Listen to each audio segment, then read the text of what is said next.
ಕೋಡುಬಳೆ ಅಂದ್ರೆ ಅಡುಕಲೆ. ಮಂಡ್ಯದಲ್ಲಿ ಕಾವೇರಿ ನೀರಿಗಾಗಿ ಅನ್ನದಾತರ ಹೋರಾಟ. ರಾಜ್ಯ ಸಚಿವ ಸಂಪುಟ ವಿಸ್ತರಣೆಗೆ ಫಿಕ್ಸ್ ಆಯ್ತಾ ಮುಹೂರ್ತ? ಹಿರಿಯೂರು ಬೈ ಎಲೆಕ್ಷನ್ ಗೆಲ್ಲಲು ಡಿಕೆ ರಣತಂತ್ರ. ಇದೆಲ್ಲವನ್ನ ನೋಡೋಣ ರಾಜಕೀಯ ನ್ಯೂಸ್ ಟಾಪ್ 9 ನಲ್ಲಿ. ಬಿಡದಿ ಟೌನ್ಶಿಪ್ ವಿಚಾರವಾಗಿ ಆಕ್ರೋಶ ದಿನದಿನಕ್ಕೂ ಹೆಚ್ಚಾಗ್ತಾ ಇದೆ. ಇದರ ನಡುವೆ ಮಂಡ್ಯದಲ್ಲಿ ಕಾವೇರಿಗಾಗಿ ಕಿಚ್ಚು ಹೊತ್ತಿಕೊಂಡಿದೆ. ನಾಲೆಗಳಿಗೆ ಕಾವೇರಿ ನೀರು ಹರಿಸುವಂತೆ ಆಗ್ರಹಿಸಿ ರೈತರು ಪ್ರತಿಭಟನೆ ನಡೆಸಿದ್ದಾರೆ. ರೈತರಿಗೆ ಜೆಡಿಎಸ್ ಸಾಥ್ ನೀಡಿದೆ. ಕಾವೇರಿ ಹೋರಾಟದ ಬಗ್ಗೆ ಸಿಎಂ ಡಿಕೆಶಿ ಪ್ರತಿಕ್ರಿಯಿಸಿದ್ರು. ಜುಲೈ 15ರಂದು ಕಾವೇರಿ ನೀರು ನಿರ್ವಹಣಾ ಮಂಡಳಿ ಸಭೆ ಇದೆ. ಬಳಿಕ ನೀರು ಬಿಡಬೇಕೋ ಬೇಡವೋ ತೀರ್ಮಾನಿಸ್ತೀವಿ ಎಂದಿದ್ದಾರೆ. ಮಂಡ್ಯ ಜಿಲ್ಲೆ ರೈತರನ್ನು ಬದುಕಿಸಬೇಕು, ಕುಡಿಯೋ ನೀರು ಬೇಕು, ತಮಿಳುನಾಡಿನ ಆದೇಶನೂ ಪಾಲನೆ ಮಾಡಬೇಕು. ಅದರ ಹಿನ್ನೆಲೆಯಲ್ಲಿ ನಾನು 15ನೇ ತಾರೀಕು ಮೀಟಿಂಗಲ್ಲಿ ನಮ್ಮ ವಾದ ಏನಿದೆ ಅದನ್ನು ನಮ್ಮ ರಾಜ್ಯದ ಪರವಾಗಿ ಮಂಡಿಸಿ 15ನೇ ತಾರೀಕು ಸಾಯಂಕಾಲ ತೀರ್ಮಾನ ಮಾಡ್ತೇವೆ. ಸಾಂಪ್ರದಾಯಿಕ ರೆಸಿಪಿ, ಮತ್ತಷ್ಟು ಬೇಕೆನಿಸುವ ರುಚಿ. ಕೋಡುಬಳೆ ಅಂದ್ರೆ ಅಡುಕಲೆ. ಡಿಕೆ ಶಿವಕುಮಾರ್ ಸಿಎಂ ಗದ್ದುಗೆ ಏರಿ 40 ದಿನಗಳು ಕಳೀತಾ ಬಂತು. ಆದರೆ ಸಂಪುಟ ವಿಸ್ತರಣೆಗೆ ಹಿಡಿದ ಗ್ರಹಣ ಮಾತ್ರ ಇನ್ನೂ ಬಿಟ್ಟಿಲ್ಲ. ಯಾವಾಗ ಗ್ರಹಣ ಬಿಡಬಹುದು ಎಂಬ ಬಗ್ಗೆ ಸ್ಪಷ್ಟತೆಯೂ ಇಲ್ಲ.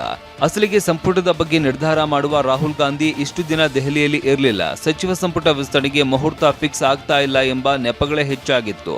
ವಿದೇಶ ಪ್ರವಾಸದ ಬಳಿಕ ರಾಹುಲ್ ಗಾಂಧಿ ದೆಹಲಿಗೆ ವಾಪಸ್ ಆಗಿದ್ದಾರೆ. ಮಲ್ಲಿಕಾರ್ಜುನ ಖರ್ಗೆ, ವೇಣುಗೋಪಾಲ್, ರಾಹುಲ್ ಗಾಂಧಿ ಜೊತೆ ಸಚಿವ ಸಂಪುಟ ವಿಸ್ತರಣೆ ಕುರಿತು ಮಹತ್ವದ ಚರ್ಚೆ ನಡೆಸುವ ಸಾಧ್ಯತೆ ಇದೆ.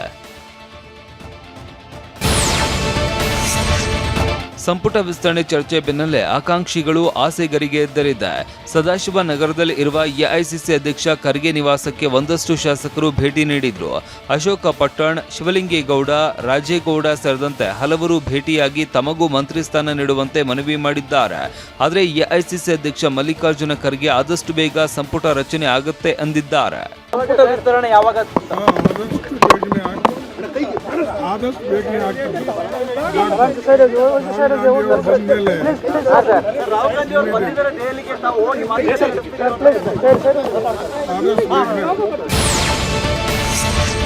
ಮೂರರಿಂದ 4 ದಿನದಲ್ಲಿ ದೆಹಲಿಗೆ ಕರೀತಾರೆ, ಆಗ ಹೋಗ್ತೇನೆ ಅಂತ ಬೆಂಗಳೂರಿನಲ್ಲಿ ಸಿಎಂ ಡಿಕೆ ಶಿವಕುಮಾರ್ ಹೇಳಿದ್ದಾರೆ. ಅದಕ್ಕೂ ಮುನ್ನ ಸಹ ದೆಹಲಿಗೆ ಹೋಗ್ತೇನೆ, ನನ್ನ ಕೆಲಸ ಇದೆ. ಆಗಸ್ಟ್ 6ರಂದು ಅಧಿವೇಶನ ಕರೀತಾ ಇದ್ದೇನೆ, ಟೈಮ್ ಕೊಟ್ಟಾಗ 1 ದಿನ ಮುಂಚೆ ಹೋಗಿ ಬರ್ತೇನೆ ಅಂತ ಸಿಎಂ ಡಿಕೆ ಶಿವಕುಮಾರ್ ಹೇಳಿದ್ದಾರೆ. ನಾನು 6ನೇ ತಾರೀಕು ಅಸೆಂಬ್ಲಿ ಕರೀತಾ ಇದ್ದೀನಿ. ಈಗ ಮುಂಚಿತವಾಗೇನೆ, ಈಗ ನನಗೇನು ಲೇಟ್ ಏನಿಲ್ಲ. ಅವ್ರು ನನಗೆ ಟೈಮ್ ಕೊಟ್ಟಾಗ ಒಂದಿನ ನನಗೆ ಬೇರೆ ಕೆಲಸ ಇದೆ, ಒಂದಿನ ಹೋಗಿ ಬರ್ತೀನಿ. ಅದಾದಮೇಲೆ ಅವರು ಡೇಟ್ ಕೊಡ್ತಾರೆ ನನಗೆ. ಇನ್ನೊಂದು 3-4 ದಿನದಲ್ಲಿ ಡೇಟ್ ಕೊಡ್ತಾರೆ. 3-4 ದಿನದಲ್ಲಿ ಡೇಟ್ ಕೊಟ್ಟಾಗ ನಾನು ಹೋಗ್ಬರ್ತೀನಿ. ಇನ್ನು ಜುಲೈ 17ರಂದು ಡೆಹ್ರಾಡೂನ್ನಲ್ಲಿ ರಾಹುಲ್ ಗಾಂಧಿಯ ಅಧಿಕೃತ ಕಾರ್ಯಕ್ರಮ ನಿಗದಿಯಾಗಿದೆ. ಹೀಗಾಗಿ ಅದಕ್ಕೂ ಮುನ್ನ ಕರ್ನಾಟಕ ಸಚಿವ ಸಂಪುಟ ವಿಸ್ತರಣೆ ಕುರಿತು ಅಂತಿಮ ಚರ್ಚೆ ನಡೆಯಬಹುದು ಎಂಬ ನಿರೀಕ್ಷೆ ಕಾಂಗ್ರೆಸ್ ವಲಯದಲ್ಲಿ ಇದೆ. ಆದರೆ ಯಾರಿಗೆ ಸ್ಥಾನ ಕೊಡಬೇಕು, ಯಾರನ್ನ ಕೈಬಿಡಬೇಕು, ಯಾವ ಪ್ರದೇಶಕ್ಕೆ ಎಷ್ಟು ಪ್ರಾತಿನಿಧ್ಯ, ಯಾವ ಸಮುದಾಯಕ್ಕೆ ಆದ್ಯತೆ ನೀಡಬೇಕು, ಈ ಪ್ರಶ್ನೆಗಳಿಗೆ ಉತ್ತರ ಕಂಡು ಹಿಡಿಯೋದೇ ಹೈಕಮಾಂಡ್ಗೆ ದೊಡ್ಡ ಸವಾಲಾಗಿದೆ.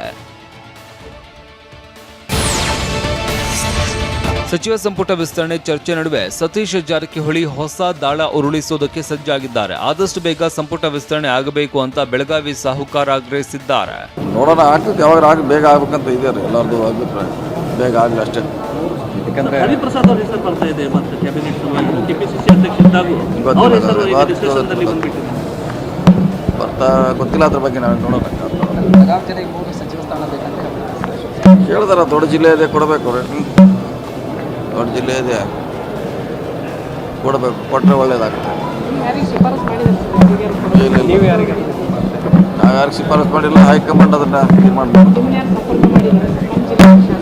ಇಲ್ಲ. ನಮ್ಮ ಯಾರು ಸಂಪರ್ಕ ಮಾಡಿಲ್ಲ. ಅಂತಿಮವಾಗಿ ಹೈಕಮಾಂಡ್ ತೀರ್ಮಾನ ಮಾಡ್ತಾರೆ. ಕಾಂಗ್ರೆಸ್ ಸರ್ಕಾರದಲ್ಲಿ ಸಂಪುಟ ವಿಸ್ತರಣೆ ವಿಳಂಬ ಆಗ್ತಾ ಇರೋದಕ್ಕೆ ಬಿಜೆಪಿ ನಾಯಕರು ಕಾಲೆಳೆದಿದ್ದಾರೆ. ದೆಹಲಿಗೆ ಅಲೆದಾಡ್ತಾ ಇದ್ದಾರೆ ಅಂತ ವಿಜಯೇಂದ್ರ ಲೇವಡಿ ಮಾಡಿದ್ದಾರೆ. ದುರಂತ ಏನಪ್ಪಾ ಅಂತ ಹೇಳಿದ್ರೆ, ಇವತ್ತು ರಾಜ್ಯ ಭೀಕರ ಬರಗಾಲವನ್ನು ಎದು ನೋಡ್ತಕ್ಕಂಥ ಸಂದರ್ಭದಲ್ಲಿ ಇವತ್ತು ಕ್ಯಾಬಿನೆಟ್ ಕೂಡ ಫುಲ್ ಕ್ಯಾಬಿನೆಟ್ ಕೂಡ ಇಲ್ಲ. ಈಗಾಗಲೇ ಮತ್ತೆ ಶಾಸಕರ ದಂಡು ಮತ್ತೆ ದೆಹಲಿಗೆ ಹೋಗಿ ಬೀಡು ಬಿಡ್ತಕ್ಕಂಥ ಎಲ್ಲಾ ಸೂಚನೆಗಳು ಮತ್ತೆ ಗೋಚರ ಆಗ್ತಾ ಇದೆ. ಯಾಕೆಂತ ಹೇಳಿದ್ರೆ ಅವರ ಸರ್ವೋಚ್ಚ ನಾಯಕರಾಗಿರುವಂತಹ ರಾಹುಲ್ ಗಾಂಧಿ ಅವರು ವಿದೇಶ ಪ್ರವಾಸವನ್ನು ಮುಗಿಸ್ಕೊಂಡು ಮರಳಿ ವಾಪಸ್ಸು ಭಾರತಕ್ಕೆ ಇವತ್ತು ಕಾಲಿಟ್ಟಿದ್ದಾರೆ. ಯಾವ ವ್ಯಕ್ತಿಯ ತೂಕ ಎಷ್ಟಿದೆ, ಯಾವ ಖಾತೆಯನ್ನ ಆತನಿಗೆ ಕೊಡಬಹುದು, ಆತನ ತೂಕ ಯಾವ ರೀತಿ ನಮಗೆ ಪ್ರಯೋಜನ ಆಗುತ್ತೆ ಅಂತ. ಈಗ ಮೆರಿಟ್ ಕೋಟಾ ಅಂತ ಇರ್ತವೆ, ಅವು ಮೆರಿಟ್ ಕೋಟಾ ಕೆಲವು ಮುಗ್ದೋದು ಮೊದಲು. ಇದೆಲ್ಲ ಮೆಡಿಕಲ್ ಇಂಜಿನಿಯರಿಂಗ್ ಅಲ್ಲಿ ನಡೆಯೋದಲ್ವಾ ಅದು. ಆಮೇಲೆ ಡಿಪಾರ್ಟ್ಮೆಂಟ್ ಕೋಟಾ ಬೇರೆ ಇರ್ತವೆ, ಮ್ಯಾನೇಜ್ಮೆಂಟ್ ಕೋಟಾ ಅಂತ, ಅವು ಬೇರೆ ಆಗಿವೆ. ಈಗ ಮೋಸ್ಟ್ಲಿ ಯಾವ ಪೇಮೆಂಟ್ ಕೋಟಾಗೆ ಇದು ಇರಬಹುದು, ಪೇಮೆಂಟ್ ಕೋಟಾಗೆ ಕಾಯ್ತಾ ಇದ್ದಾರೆ. ಸೊ ಯಾವ ರೀತಿ ವ್ಯವಸ್ಥೆ ಆಗುತ್ತೋ ಆ ರೀತಿ ಬಹುಶಃ ಮಾಡಬಹುದು. ತಕ್ಷಣಕ್ಕೆ ಅದು ಬಗೆಹರಲ್ಲ, ಯಾಕಂತಂದ್ರೆ ವ್ಯವಹಾರ ಇದು ಮಾತುಕತೆ ಬಹಳ ಆಗ್ಬೇಕಲ್ಲ ಅದು. ಚಿತ್ರದುರ್ಗದ ಪ್ರವಾಸಿ ಮಂದಿರದಲ್ಲಿ ಸಿಎಂ ಡಿಕೆ ಶಿವಕುಮಾರ್ ರಹಸ್ಯ ಸಭೆ ನಡೆಸಿದ್ದಾರೆ. ಚಿತ್ರದುರ್ಗ ಜಿಲ್ಲೆಯ ಶಾಸಕರು ನಿಗಮದ ಅಧ್ಯಕ್ಷರ ಜೊತೆ ಮೀಟಿಂಗ್ ನಡೆಸಿದ್ದಾರೆ. ಹಿರಿಯೂರು ಬೈ ಎಲೆಕ್ಷನ್ ಸಂಬಂಧವಾಗಿ ಚರ್ಚೆ ನಡೆಸಿರುವ ಸಾಧ್ಯತೆ ಇದೆ. ಶಾಸಕರಾದ ಕೆಸಿ ವೀರೇಂದ್ರ ಪಪ್ಪಿ, ಎನ್ವೈ ಗೋಪಾಲಕೃಷ್ಣ, ರಘುಮೂರ್ತಿ, ನಿಗಮದ ಅಧ್ಯಕ್ಷರಾದ ಜಿಎಸ್ ಮಂಜುನಾಥ ಸೇರಿದಂತೆ ಹಲವರು ಉಪಸ್ಥಿತರಿದ್ದರು. ಉಪಚುನಾವಣೆಗೆ ಕಾಂಗ್ರೆಸ್ ಅಭ್ಯರ್ಥಿಯ ವಿಚಾರವಾಗಿ ಚರ್ಚೆ ನಡೆಸಿರುವ ಸಾಧ್ಯತೆ ಇದೆ. ಗೃಹ ಸಚಿವ ಪ್ರಿಯಾಂಕ್ ಖರ್ಗೆಗೆ ಮಾಡಲು ಕೆಲಸ ಇಲ್ಲ, ಆರ್ಎಸ್ಎಸ್ ಕುರಿತು ಮಾತನಾಡಿದ್ರೆ ಒಂದು ವಾರ ಸುದ್ದಿ ಓಡುತ್ತೆ ಅಂತ ವಿಪಕ್ಷ ನಾಯಕ ಅಶೋಕ್ ಕಿಡಿಕಾರಿದ್ರು. ಕಾನೂನು ಸುವ್ಯವಸ್ಥೆ ಬಗ್ಗೆ ಮಾತನಾಡಿದ್ರೆ ಜನ ಚೀಮಾರಿ ಹಾಕ್ತಾರೆ, ಅದಕ್ಕೆ ಪ್ರಿಯಾಂಕ್ ಆರ್ಎಸ್ಎಸ್ ಬಿಟ್ಟು ಬೇರೆ ಏನು ಮಾತನಾಡಲ್ಲ, ಇನ್ನೇನು 1.5 ವರ್ಷ ಇರುತ್ತಾರೆ, ಬೈಕೊಳ್ಳಲಿ ಅಂತ ಚಾಮರಾಜನಗರದಲ್ಲಿ ವಿಪಕ್ಷ ನಾಯಕ ಆರ್ ಅಶೋಕ್ ಟಾಂಗ್ ಕೊಟ್ಟಿದ್ದಾರೆ. ಕೋಡುಬಳೆ ಅಂದ್ರೆ ಅಡುಕಲೆ.